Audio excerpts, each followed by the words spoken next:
build the confidence to let other people read your work, especially if it is personal or special to you. When I first started writing, because I was afraid to share my personal work, I would find like historical pictures online, and I would write poems about them or like respond to prompts. And then I kind of worked, so I would share like haikus in like English class, and I would kind of work up from there.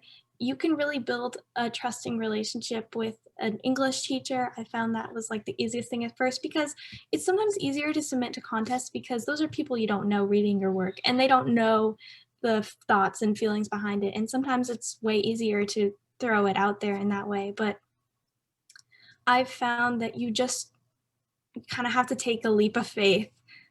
You can really, if you want to feel comfortable, you can start sharing smaller pieces of work with an English teacher and kind of work up to that. But to be honest, like the thing that really pushed me was I submitted to a contest kind of on a whim, and then it won, and then I kind of had to explain myself to my English teacher because I had to put a teacher down. For Scholastic, you have to add an educator, and all of a sudden she got my award in the mail, and she was like, hold up, like, what is this?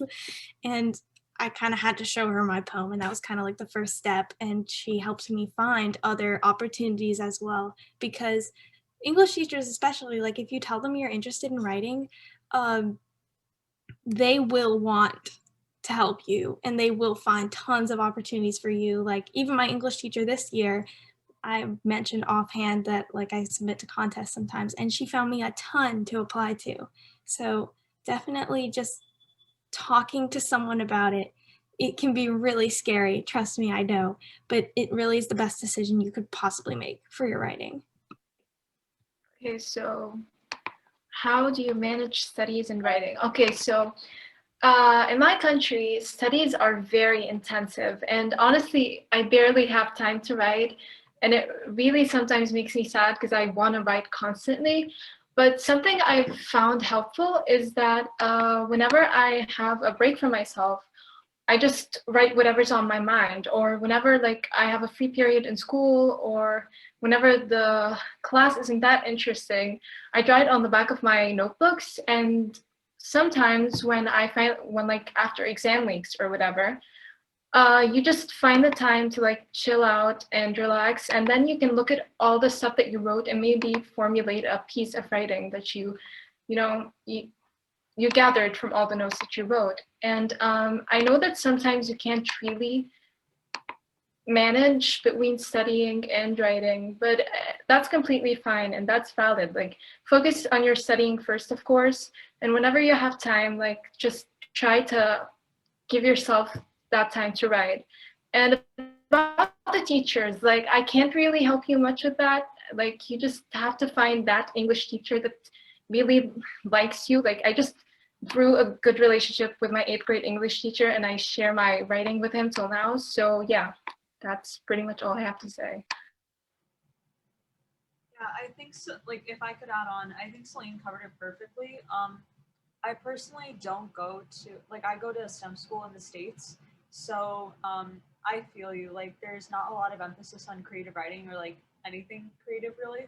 Um, but I think something that helps is definitely like reaching out to a teacher, like or um, at least like keeping a journal or just like even if it's like for 5 minutes, just like writing anything that comes to mind. Like I have like so many scribbles in this journal right here, and I feel um, like when you write under restriction, like or under time constraints, some of like the best work happens then, and then you have sort of like a jumping off point for like when you do have more time to write. Because like I like one of like during one of my writing teachers told me um, to always leave like an unfinished sentence so that way like when you come back to it the next day like you have like new ideas and you sort of like have to work with that, like you have to be creative. And I find that like really helpful because like there's you shouldn't ever feel pressured to write like an entire short story or like a completely polished poem like in one day. Like a lot of like good writing takes time, so it's important to like sort of like respect that you are like a busy person and um that like when you do write like like you're going to make time for writing. And I think also something, if you can, like to start like a creative writing club in your school, because then you can like after school you can just write, and it's like part of the curriculum. And then you can also have like people who are also writers, like do peer editing and like review each other's work and read each other's work. So I would highly recommend that. I guess like also speaking to like the whole like teachers who aren't really cooperative. I go to a public school, the class sizes are pretty big, and I definitely have had teachers just kind of tell me outright that they don't have time to read my work. Like my English teachers have just been like, sorry, like I just don't have time. I'm willing to like be your technical like teacher whenever you need an email or anything that like needs to technically be like a teacher email, but they just don't have time to actually look at any of my creative writing. And I think one of the ways like to kind of still write and have like someone to work with is just like ask anyone. At the end of the day, like writing is supposed to be for anyone. You're not really writing well, I don't think, if like a normal person can't read your work and get something from it and like think about it. So like if you have siblings, for example, my sister was the first reader of like a lot of my works. Like back when I was in middle school, when I was just getting started with writing, she was the first person who read like anything I wrote because she was like my best friend and I trusted her a lot. And even though she's not like an English teacher and she doesn't have like any of these sort of like qualifications necessarily, it was still really helpful to like have these sort of other people around me. So look for friends and family, I think, is a good way. And that also goes to the question that I think it might be Esley. Sorry if I'm pronouncing that wrong, but Esley, the one that was asked to by Esley about how to build confidence and like letting other people read your work.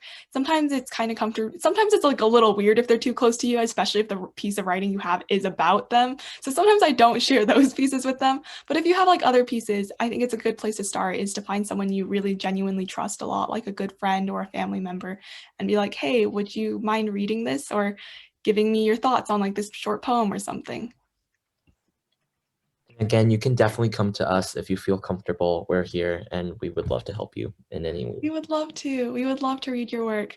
We even actually like for submitting to our magazine, we can't take anonymous submissions quite as well because there's the monetary award, so we need to somehow be able to pay you.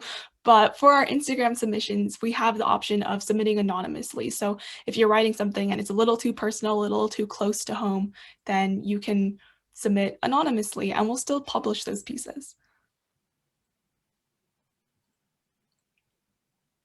And then I guess since like one of the non-US people, does someone want to take Semina's question about accentism?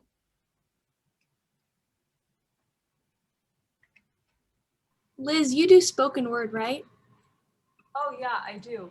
Um, is it different?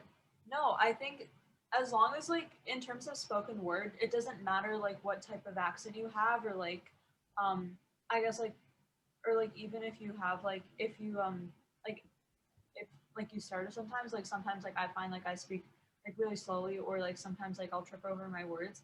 I think the most important thing with spoken word competitions, it's like it's sort of like acting. It's about like the passion you have for the words that you're saying and like your ability to take up space in the stage. And that sounds like really vague and lofty, but it's really all about like facial expressions and your like your ability to like stare like not stare like face the camera or like face the audience and really like as long as like your speech is like powerful and like you take the time to like say each word like um it's more like about articulation than anything, like making sure like you don't like rush through a line or like making sure that like you're not being like too loud like when the piece doesn't call for it. It's really all about like dynamics and like um again like spoken word is kind of like acting through poetry. So if you have any like more questions about spoken word, like I'd be happy to like share my experience or like help you with that. But I would say like for spoken word, the most important thing is to be authentic, to be confident, and to not like worry about um I guess like worry about like taking up space. Like really like take your time like with your piece and don't worry about like rushing through. Like even if you stumble over a word, like if you forget a line, like that's okay. You can just like move on to the next line. Or you can like make something up on the spot. Like it's really like all up to you. Like the audience doesn't like the great thing about spoken word is like the audience doesn't like they've never heard your poem until now. So you can literally do anything. Like you're the author, you're the writer, like it's all like you have everything under control. Yeah, and don't shy away from, doing spoken poetry if you have an accent. Accents are a part of who you are, like, and so is poetry. So when you're speaking poetry out loud and like showing vulnerability, accents are also a part of that, and it's like a complete show of pure beauty, and I think that's very beautiful and amazing. So please don't shy away from, showing your true self. Yeah, I would definitely add on, like, I don't have that much experience with spoken word, but I think, like, this is kind of like a general note for anyone here, is that, like, your voice and the things that make it unique, whether that it's your accent or, like, the stories you have to tell and things like that, they're all part of, like, what makes your voice unique and what makes your voice, both, like, literally as in your speaking voice, but also, like, figuratively as in, like, your writing voice.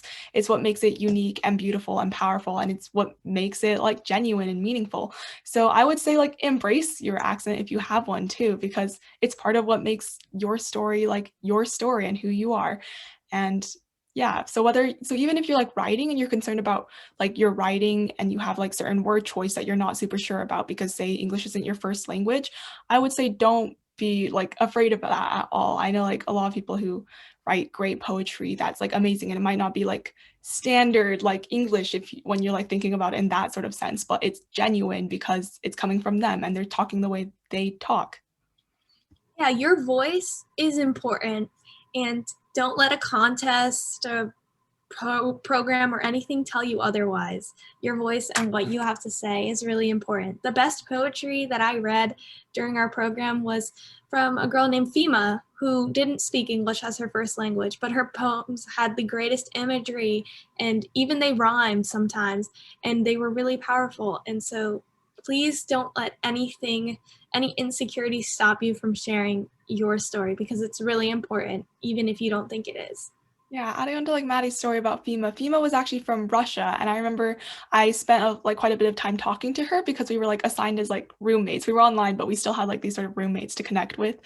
And she would like when we were talking, she'd often like get out like a translator online, and she'd like translate words that she couldn't really remember. Like that was like kind of the extent of her English. Like it was pretty good, but she still struggled with it, and yet she still wrote like amazing poetry in English, a like language where she had to like sometimes use a translator to help her, but it only like lended to her unique voice.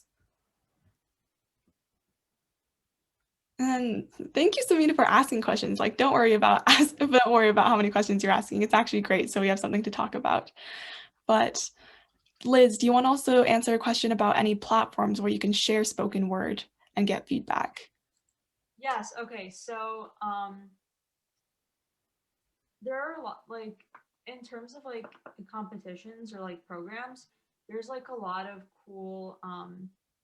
There's like this competition called Brave New Voices. I'm not sure if it's open internationally, but it's sort of like a team competition where like you compete in a team with spoken word and you kind of like create a piece together.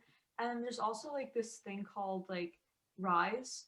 Not Rise, but like there's an app called like Hello World, and they have like a lot of like spoken word competitions and poetry competitions, or even like songwriting competitions. So if you're into that, like you should definitely if you want to do spoken word, you should definitely enter into that.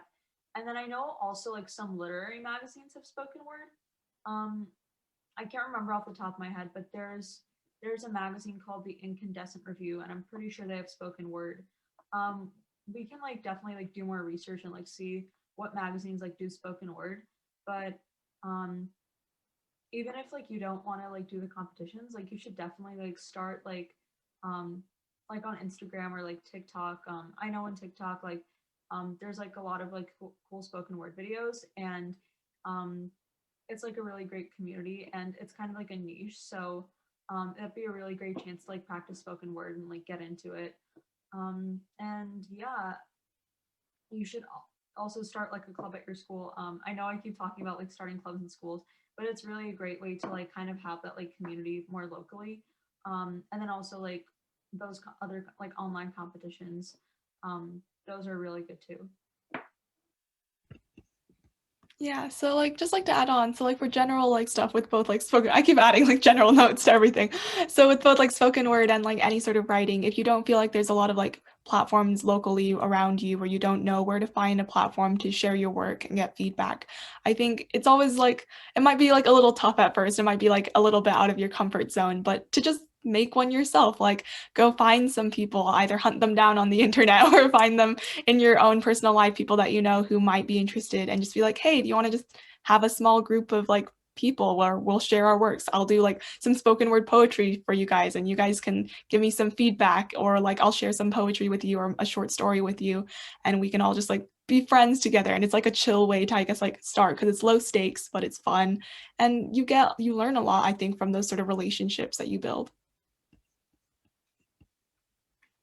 Yeah, I think the best part of any program or contest is the community of people that you can get from it, because I think I'm comfortable sharing my work with anybody here, and we all try to help each other the best we can, because sometimes it can be really toxic applying to contests or programs because it's also competitive like a lot of things are. But I think it's really collaborative too, like on the other side of the coin.